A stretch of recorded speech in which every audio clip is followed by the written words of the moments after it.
Selamat pagi teman-teman dan Bapak Ibu yang saya hormati. Pada kesempatan ini saya ingin membahas tentang pentingnya mengelola waktu di era digital. Tema ini saya pilih karena menurut saya sangat dekat dengan kehidupan sehari-hari terutama bagi para mahasiswa.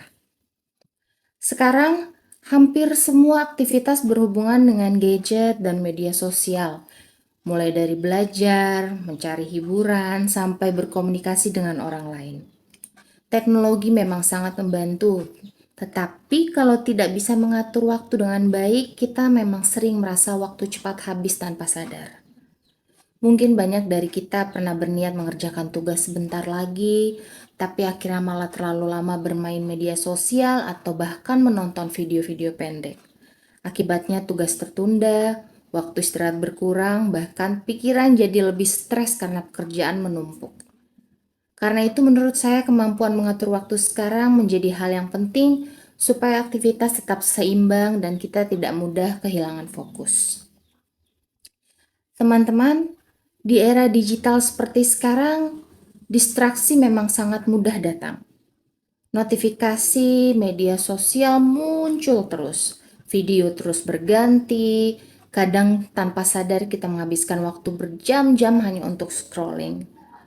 Berdasarkan beberapa artikel digital, rata-rata masyarakat Indonesia menghabiskan waktu lebih dari 3 jam per hari di media sosial. Angka ini sebenarnya cukup besar kalau tidak digunakan dengan bijak. Menurut saya, media sosial bukan sesuatu yang salah. Justru banyak manfaat seperti mencari informasi, belajar hal baru sampai membangun relasi. Tetapi, masalahnya muncul ketika penggunaannya mulai berlebihan dan membuat kita sulit mengatur prioritas. Banyak dari kita sekarang sering merasa sibuk, padahal sebenarnya waktu hanya habis untuk hal-hal kecil yang tidak terlalu penting.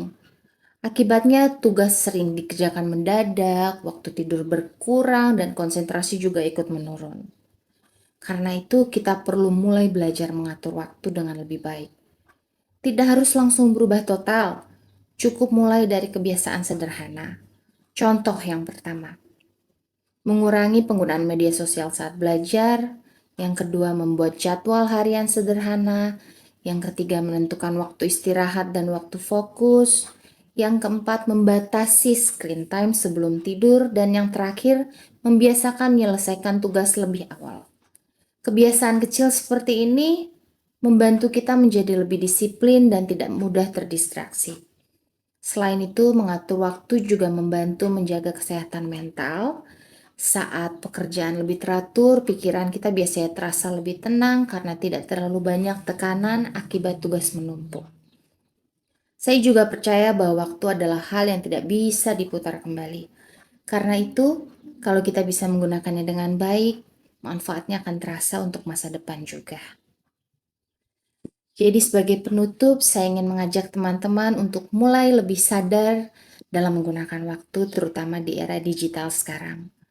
Teknologi memang memudahkan hidup kita, tapi kita juga harus tetap bisa mengontrol diri supaya tidak terlalu bergantung dan kehilangan banyak waktu tanpa kita sadari. Karena menurut saya mengatur waktu bukan berarti hidup harus terlalu kaku atau tidak boleh bermain media sosial sama sekali. Intinya adalah bagaimana kita bisa menempatkan sesuatu sesuai porsinya. Karena kalau kita bisa lebih bijak mengatur waktu dari sekarang, maka aktivitas sehari-hari akan terasa lebih teratur, produktif, dan tidak melelahkan. Sekian pidato dari saya, terima kasih atas perhatiannya.